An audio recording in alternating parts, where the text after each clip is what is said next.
Hi, I'm Dr. Brian Babcock, and welcome to our second lecture of Week 1, Interpretive Trajectories.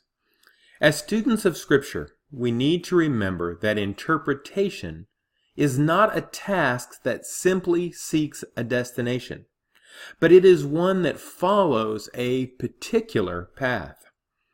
As interpreters, we must be enjoying the trip.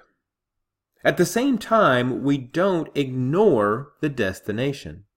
We don't blindly follow any path that happens to be in front of us. The title of this lecture is Interpretive Trajectories rather than Interpretive Destinations for a reason.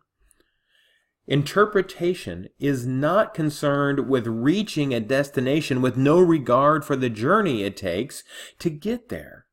Nor is it concerned with a journey that leads nowhere. Interpretation is concerned with the purposeful, deliberate movement.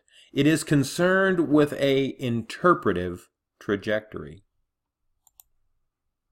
The trajectory of biblical interpretation points towards transformation. The biblical text stands as a witness calling humanity away from what it is and towards what it should be. The Bible does not ask us to leave the world behind, but to be different within it. It does not affirm us, but challenges us to walk in a manner worthy of our calling. In a process that is generally referred to as the hermeneutical spiral, interpreters read the text as they interact with the Spirit, other believers, and our life experiences. The diagram shown here conceptualizes the relationship between the interpreter, the text, and the world. Though diagrams are often too simplistic, we hope that these will be useful to you as you think about the interpretive trajectories. The first concept is a circle. We begin by looking at the biblical text as a whole. We then begin to analyze the text and explore each part of the passage under study. After the analysis, we synthesize the pieces with a better understanding of the whole. This creates a circle of analysis. Our interpretation only begins with this initial circle. Grant Osborne writes that biblical interpretation entails a spiral from text to context, from its original meaning to its contextualization or significance for the church today. A spiral is not a closed circle, but rather an open-ended movement from the horizon of the text to the horizon of the reader. As such, our level of understanding increases with each repetition of the circle. The entry point is our preconceptions and pre-understandings of the passage and the Bible. We then confront those preconceptions by examining the historical context, the genre, grammar, and context. Once the exegetical examination is complete, we can then bring the passage back together as a whole with a deeper understanding. The spiral continues by repeating the cycle, but now exploring new questions from biblical theology, systematic theology, and homiletics.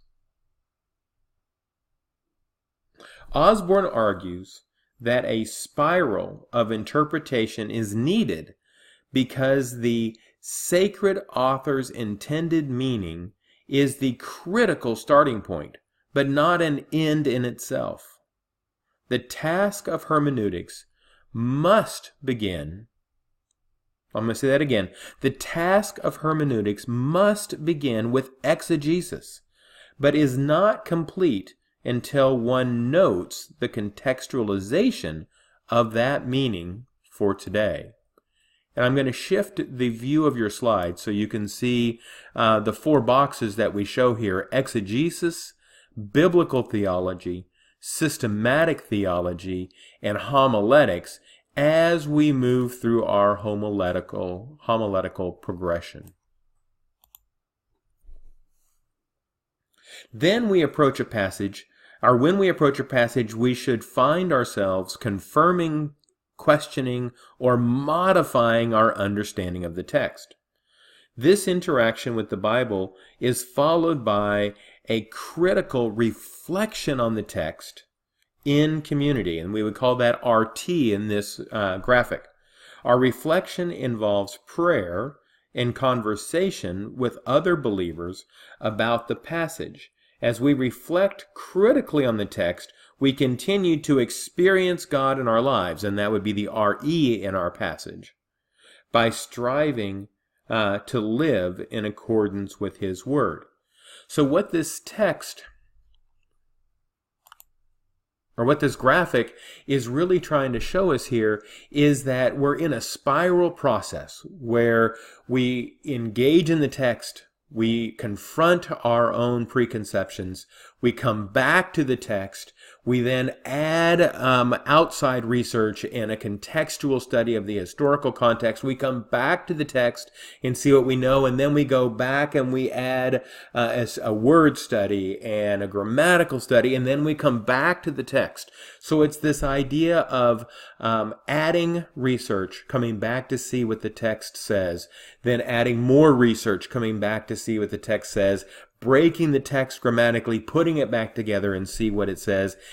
And as we move through the spiral of understanding, we understand the text in a deeper way. Ultimately, we return to the passage in order to hear God's voice again. As we visit the text this time, we have been changed by the sanctifying work of the Spirit, by our conversations with others, by our experiences, and by our reflection upon them. We approach the text with a new posture and a new outlook. Osborne cautions that doctrines should not be built upon a single passage, but rather should summarize all that Scripture says on the topic. If there are no clarifying passages, for example, on the baptism of the dead in 1 Corinthians 15, or the compartmentalized Hades in Luke 16, we must be careful about seeing a statement of dogma. Osborne clarifies this point even more in his section on parables. Do not base doctrines upon the parables without checking corroborative details elsewhere. For instance, the parable of the rich man and Lazarus in Luke 16 is often taken as a proof of a compartmentalized Hades. However, such a doctrine is not found in Jesus' teaching in Luke, and indeed nowhere else in Scripture. Therefore, the setting of the parable in Hades is local color rather than dogma and cannot be pressed too far.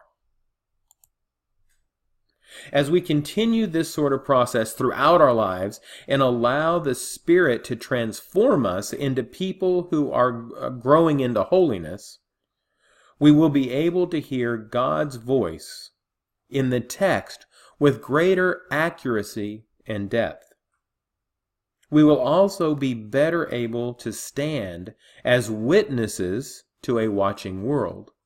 And finally, we will be more sensitive to the world around us and the practices necessary to distinguish ourselves from it.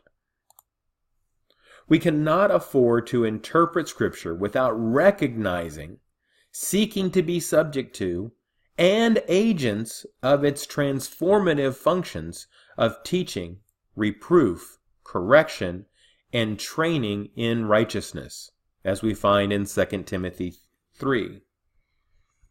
Thanks for listening, and have a blessed day.